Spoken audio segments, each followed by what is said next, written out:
الحمدللہ رب العالمین والصلاة والسلام علی رسولہ الکریم اما بعد فاعوذ باللہ من الشیطان الرجیم بسم اللہ الرحمن الرحیم نصر من اللہ وفتح قریب وبشر المؤمنین صدق اللہ العظیم۔ محترم چیئرمین صاحب، آپ کا بہت شکریہ کہ آپ نے 5 اگست کو آج یہ اجلاس بلایا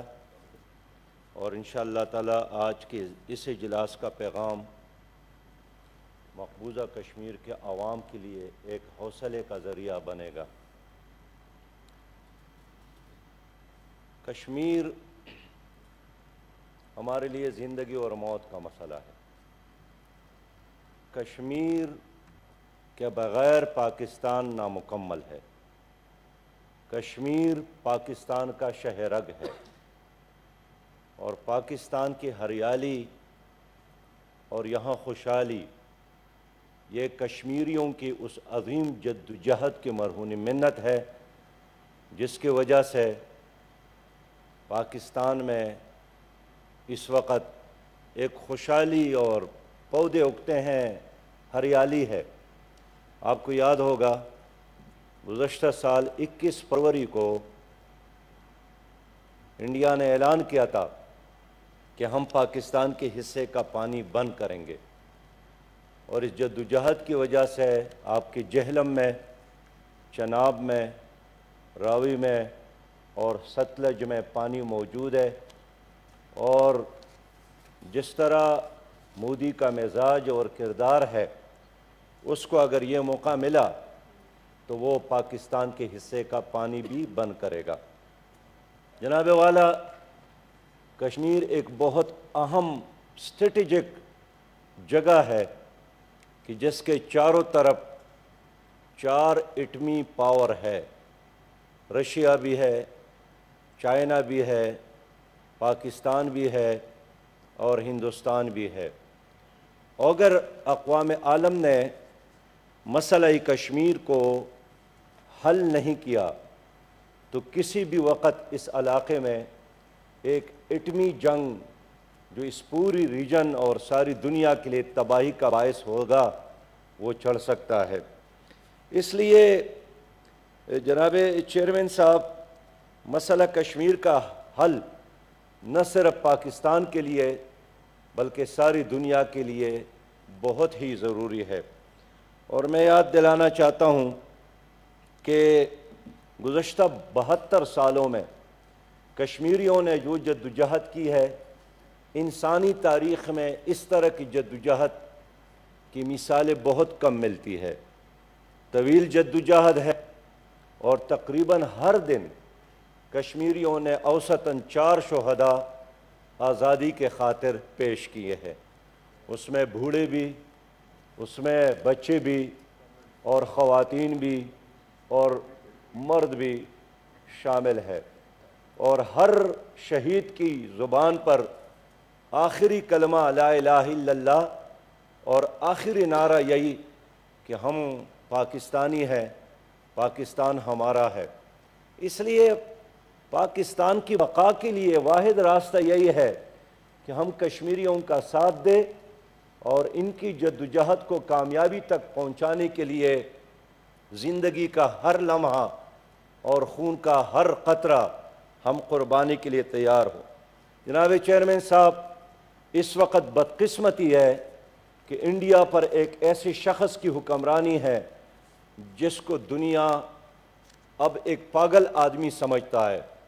اس لیے کہ یہ وہ آدمی تھا جب یہ گجرات کے وزیر اعلیٰ تھے، انہوں نے 3000 سے زیادہ مسلمانوں کو شہید کیا، اور یہ وہ آدمی ہے جنہوں نے آج کے دن بابری مسجد کی جگہ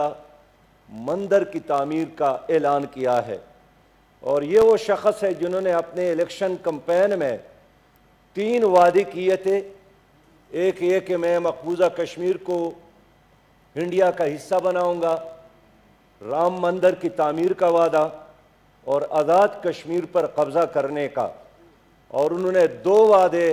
اپنے انتخابی وعدے پوری کیے، اور تیسرے کے لیے وہ آئندہ ایک اور حملہ پاکستان پر کر سکتا ہے، اس لیے کہ اس آدمی سے ہر چیز متوقع ہے۔ جو ہمارے حکمرانوں کا یہ خیال تھا کہ مودی آئے گا مسئلہ حل ہوگا، لیکن مودی کے آنے کے بعد مسائل میں اور بھی اضافہ ہوا۔ یہ وہ شخص ہے جناب چیئرمین جس نے بنگلہ دیش کا دورہ کیا اور بڑے بے شرمی کے ساتھ اور ڈٹائی کے ساتھ اعلان کیا کہ بنگلہ دیش بنانے میں نے ایک کلیدی کردار ادا کیا ہے ایک فائٹر کی حیثیت سے، اور بے شرمی کے انتہا ہے کہ انہوں نے وہ تصویر جس میں ہمارے وہاں کے فوجوں کے ذمہ دار ترین آدمی نے اپنے آپ کو جنرل اروڑا کے سامنے پیش کیا ہے، انہوں نے وہی تصویر حسینہ واجد کو تحفے کے طور پر پیش کیا ہے۔ اس لیے ایک ایسے شخص کے بارے میں اگر ہم یہ خیال کریں کہ ان کے ساتھ کوئی بات ہو سکتی ہے، یہ ناممکن ہے۔ لیکن ہمارا بھی ایک عجیب المیہ ہے۔ گزشتہ سال جناب عمران خان صاحب نے بڑی اچھی تقریر کی، ہم سب نے اس کو اپریشیٹ کیا، لیکن جب واپس وہ تشریف لائیں تو انہوں نے کوئی لاہ عمل دینے کے بجائے اعلان کیا کہ جو آدمی بھی ایل او سی کی طرف جائے گا وہ پاکستان کا غدار ہوگا، اور ان کے اس اعلان سے مقبوضہ کشمیر کے لوگوں کو مایوسی ہوئی۔ اور آج بھی شاید پالیسی کا ایک تسلسل ہے کہ 1947 کے بعد آزادی کے بعد جب انڈیا نے اپنی فوجوں کو سری نگر کی ایئرپورٹ پہ اتارا، اور یہی وہ لمحہ تھا کہ ہمیں آگے بڑھنا چاہیے تھا، اور ممکن تھا، یہ بالکل ممکن تھا کہ ہم اس وقت کشمیر کو پاکستان کا حصہ بناتے، لیکن بدقسمتی تھی کہ ان دنوں ذمہ دار تھے فوجوں کے جرنیل تھے جنرل گریسی، اور انہوں نے یہی اعلان کیا تھا کہ جو بھی کشمیر کی طرف جائے گا وہ پاکستان کا غدار ہوگا۔ ورنہ چیئرمین صاحب آپ سے میں عرض کرنا چاہتا ہوں کہ قبائل کے لوگ وہاں جا سکتے ہیں، اور ہمارے خود اپنا ضلع جو اس وقت پاکستان میں شامل نہیں تھا، دیر بالا اور دیر پائین، 2300 لوگ وہاں گئے ہیں، اور ان میں سے بہت کم لوگ واپس آ گئے۔ اور اس وقت جو کشمیر کا آزاد خطہ ہے، اس کے آزادی میں ہمارے ان لوگوں کا ایک بہت بڑا حصہ ہے، ان کا خون شامل ہے۔ لیکن آج جب میں سوچتا ہوں کہ کراچی کے لوگ کیوں نہیں گئے، لاہور کے لوگ کیوں نہیں گئے، گجرات اور پنڈی کے لوگ کیوں نہیں گئے، تو وجہ یہی تھی کہ اس وقت بھی جنرل گریسی نے یہی اعلان کیا تھا کہ جو کشمیریوں کے سپورٹ کے لیے جائے گا وہ ہمارا نہیں ہوگا۔ اور آج 72 سال بعد اس حکومت نے وہی اعلان کیا کہ جو ایل او سی کی طرف جائے گا وہ ہمارا نہیں ہوگا۔ 5 اگست کے بعد کیا ہوا؟ 5 اگست کے بعد کشمیر کا جھنڈا ختم ہوا۔ 5 اگست کے بعد دنیا کے نقشے پر مقبوضہ کشمیر کے نام سے جو ریاست تھی وہ ختم ہو گئی، وہاں اردو زبان پر پابندی لگی، ریڈیو سری نگر پر پابندی لگی، سری نگر اسٹیڈیم کا نام تبدیل کیا گیا، اور 12 مہینے گزر گئے، ہر دن کشمیریوں پر ظلم ہوا۔ ایسے میں سلام پیش کرتا ہوں ان کشمیری عوام کو، اور خاص کر وہاں کی قیادت کو، جناب سید علی گیلانی کو، جناب شبیر شاہ کو، جناب ملک یاسین کو، جناب آسیہ اندرابی کو، ان ماؤں بہنوں اور بیٹیوں کو جنہوں نے آپ کے خاطر، پاکستان کے خاطر، ہمارے خاطر اپنی قربانیاں، جانوں کی قربانیاں، بچوں کی قربانیاں دی۔ میں یاد دلانا چاہتا ہوں جناب چیئرمین صاحب، کشمیر کے بغیر پاکستان نامکمل ہے، لیکن ہمارے جو موجودہ طریقہ کار ہے، یہ تو میں نہیں سمجھتا ہوں کہ اس طریقہ کار کے موجودگی میں کشمیر آزاد ہو سکتا ہے۔ اب دیکھیے کل کا دن بھی بہت اہم تھا، اور کل ایک طرف حکومت نے آل پارٹی کانفرنس بلائی، بہت اچھا کیا تھا، بریفنگ دی، لیکن دوسرے طرف ہم نے بھی تمام کشمیری قیادت کو بلایا تھا، اس میں حریت کے تمام رہنما آئے تھے، اس میں آزاد کشمیر کی تمام سیاسی قیادت آئی تھی۔ یک زبان ہو کر انہوں نے اعلان کیا کہ حکومت پاکستان نے